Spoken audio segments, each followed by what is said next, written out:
Talking about Room, how did that job come to you, or did you know about that job, or how did you come to be a part of that movie?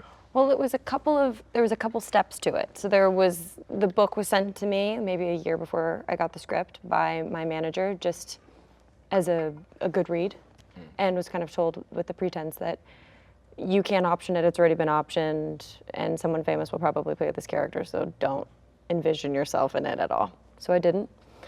And then when I found out it was being made into a film, like I said, like a year later, I still just didn't think that it was a possibility for me to get. I thought it was out of reach.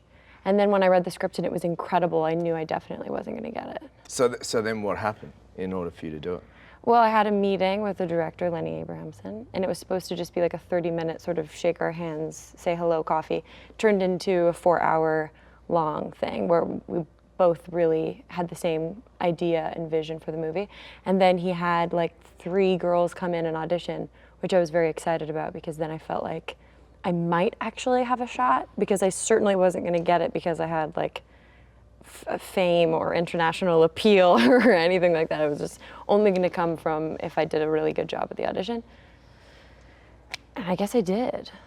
Do you feel like it's better for you in the long run, like say in your first week of a job, or the first couple of weeks of shooting, if you've actually gone through an audition process? Totally. Because my concern is if a director doesn't know what you're doing, that you're turning up day one and you're gonna sort of basically bring a character out in front of like a big money machine. You know, money's already turning and the crew's all there, and this fear that they're going to come up to you and go, oh, you're going to do it like that. Why did you make that? So do you feel better coming on set knowing that you've actually won that job? I do. I mean, maybe with more experience, perhaps I'll feel more comfortable just like coming in and doing it. But I felt like I couldn't have done Room without auditioning, because I needed to know that it was in me. Yeah. And I also cared so much about it that I did feel this sense that what was more important was that the story was told correctly by the right person, not that it was me. It didn't need to be me. Yeah. I'd be happy to do it if I was the right person to do it. And I surprised myself in the audition by going, oh, I think I have a spark of something that I could bring to this.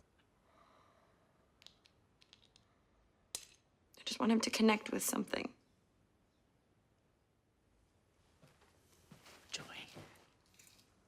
Joy, he's really doing fine.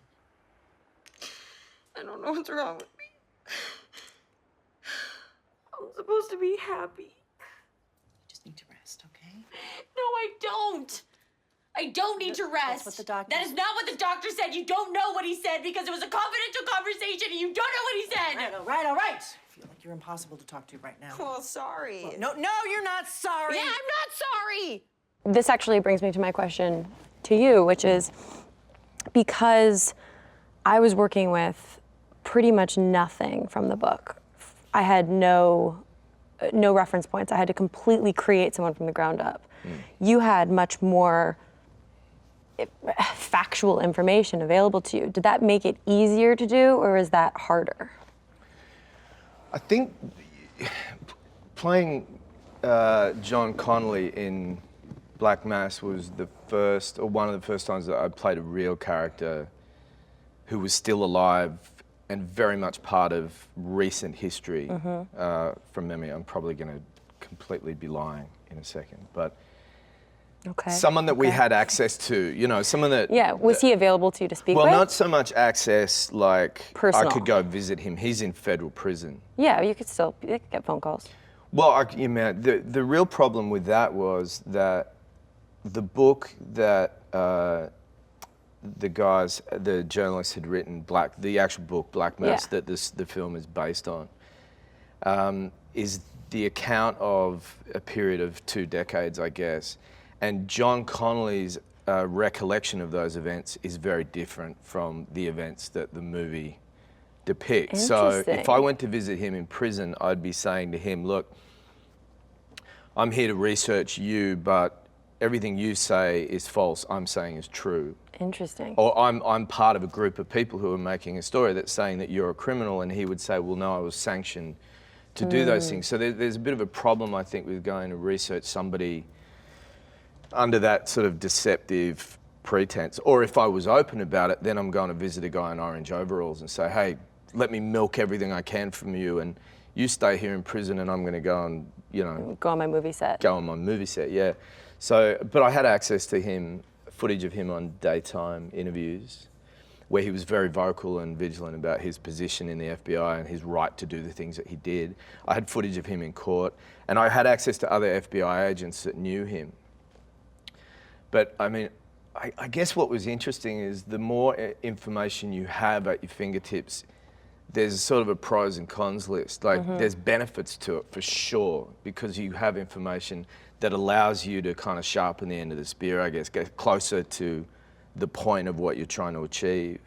And if it serves the movie, to depict that person the way that person may have been, how they walked and how they talked and all that stuff that we love to find as actors. But the cons list is maybe that you become too obsessed with that stuff and you start to feel the pressure of getting that stuff right, and maybe to the detriment of the actual story. Yeah, and then you just become like a cartoon instead of... Yeah, and maybe you start to fear that you become too obsessed about the detail of creating a character that might start to be too much of a departure from the movie. Thankfully, Scott Cooper was trying to achieve great accuracy and in that stuff. And funnily enough, I've just been through that process again of playing someone who's, Oh yeah, that's you know, what like you just finished the that? 50s and 60s, and so I love having access to the footage because it just sort of narrows the field of research as well.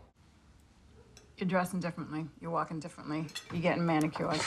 I'm walking differently. Yeah, I think you are. Your head and your shoulders, the way you carry yourself. You're changing, John. I might be getting older, but I'm not changing. It's Jimmy Bolger that's changing you. Ah, here we go.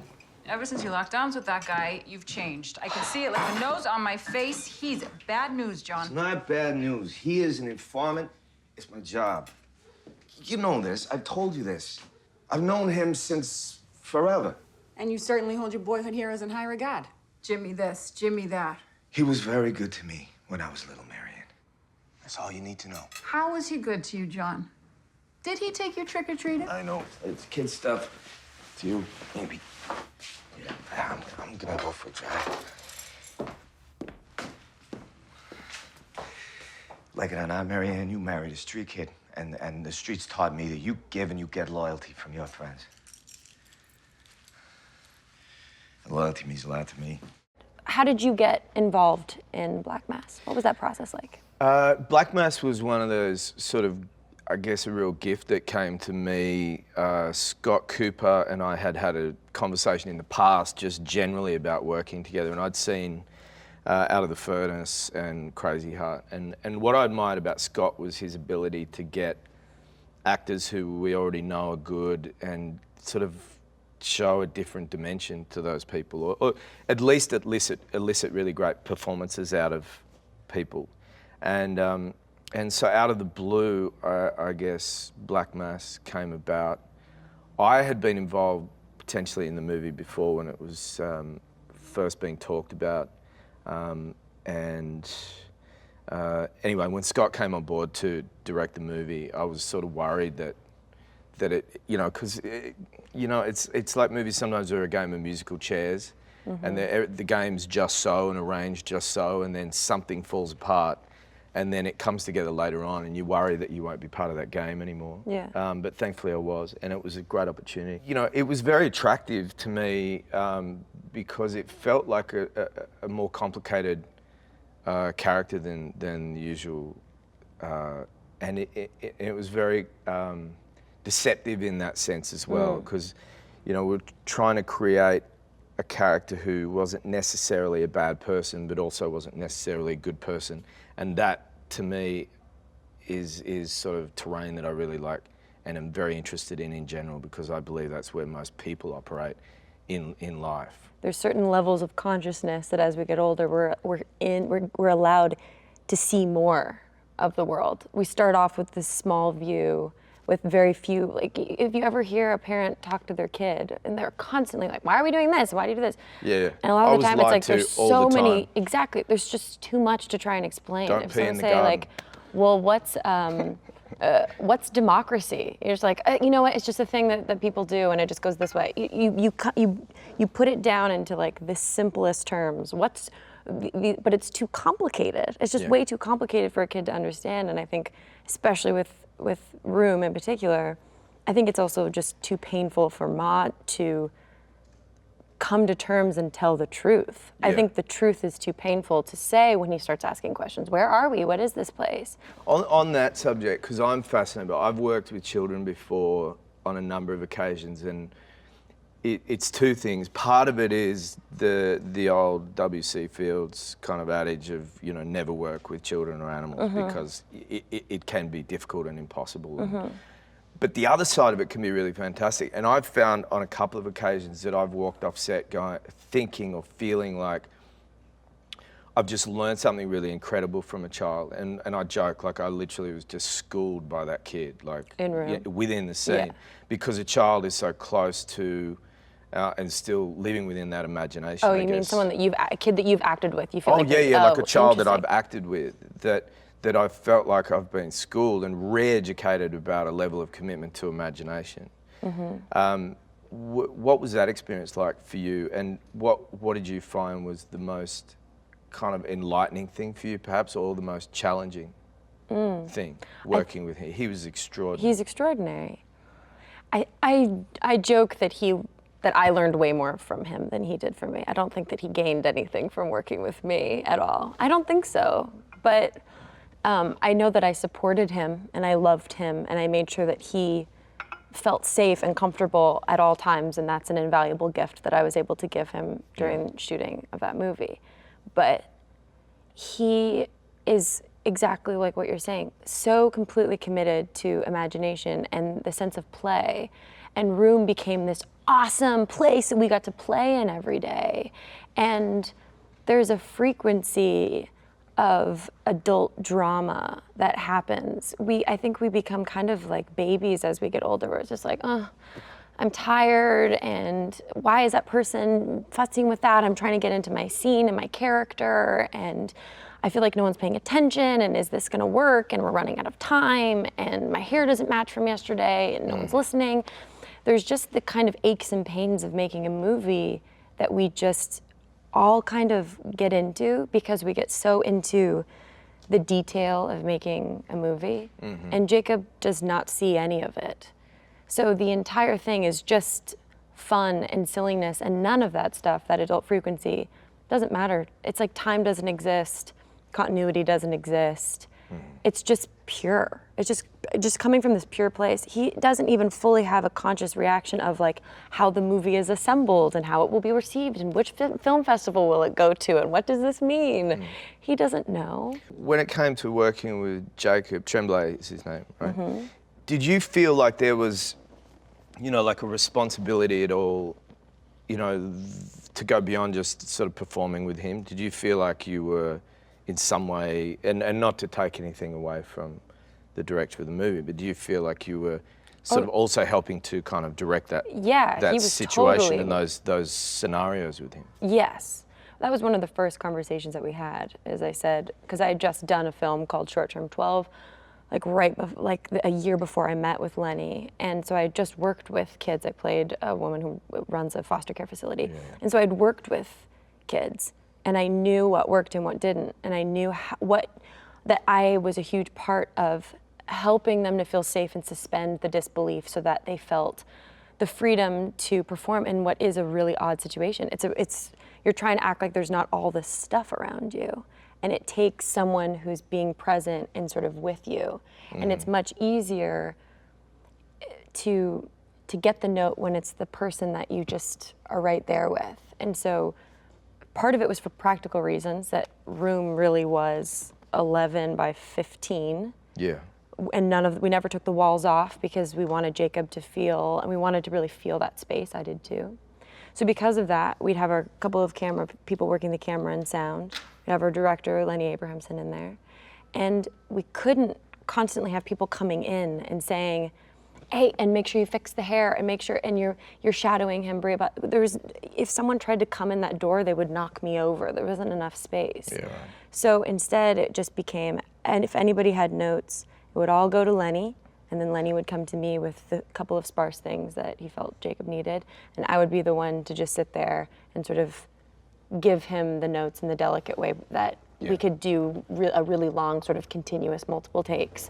And it meant for me that I really had to gain this new sense of control over my emotion and my character, because there'd be times where I could have to, especially scenes where we're fighting, I have to feel myself get to a certain place, and then if he wasn't maybe yelling at me, I'd have to say, okay, try it again, louder, louder, while holding my space. Yeah. And then coming back in again. And so I had to sort of negotiate these two worlds, which was sort of amazing to me that I was able to do. It was like Jacob was learning that he had these emotional superpowers, and I was redefining mine for myself in this really cool way. Yeah. And then by the time we shot in chronological order, so by the time we even got to the end where we're doing the scene where I'm apologizing to him and we have these Legos, it's so vivid to me because it was such a dance. Yeah. Speaking of co-stars, Yeah. tell me about it. You have an incredible ensemble. Yeah.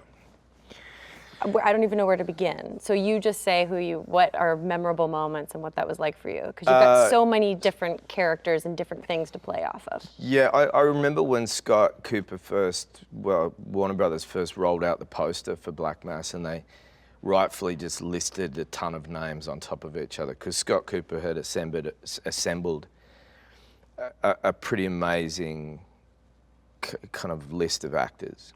Everybody down the list, Jesse Plemons and Rory Cochrane, who were working with Johnny as part of, Jimmy Bolger's gang, and on the FBI side, guys like David Harbour and, just such a solid, rounded out cast. And of course, at the top of the tree is Johnny Depp. And the funniest thing about working with Johnny was, in the film, I'm even slightly embarrassed to even admit this,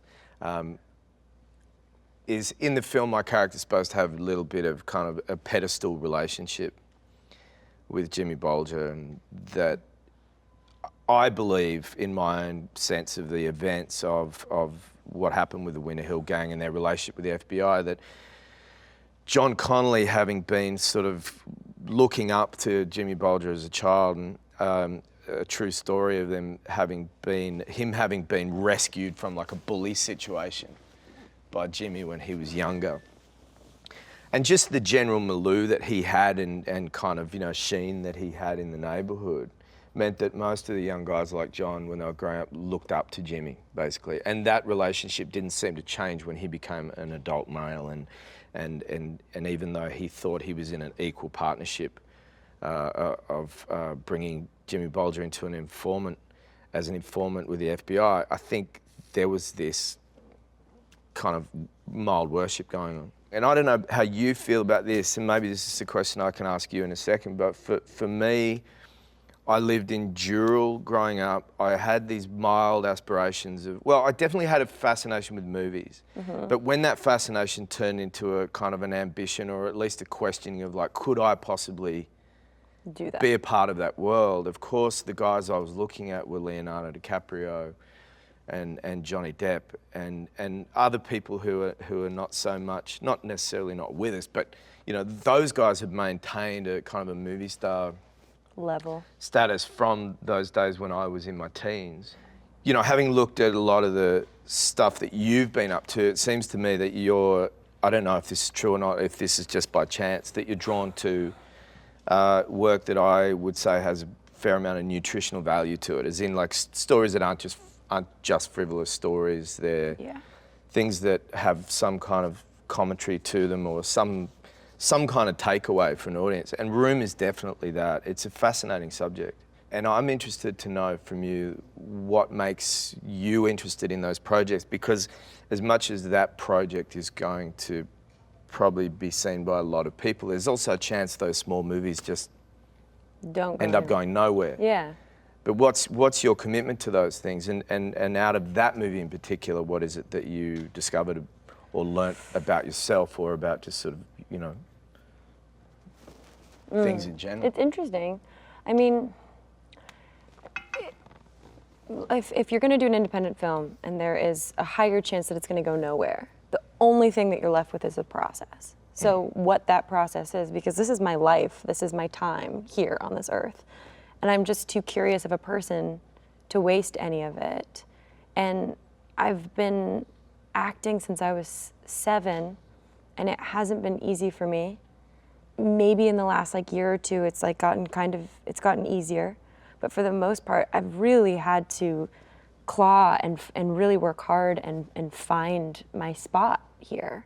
And because there were so many no's and I went through the rough and tumble so many times and kind of felt like I just got to the point where I was on my knees searching for an answer as to what the heck do I do, I had to keep refining for myself why I wanted to make movies.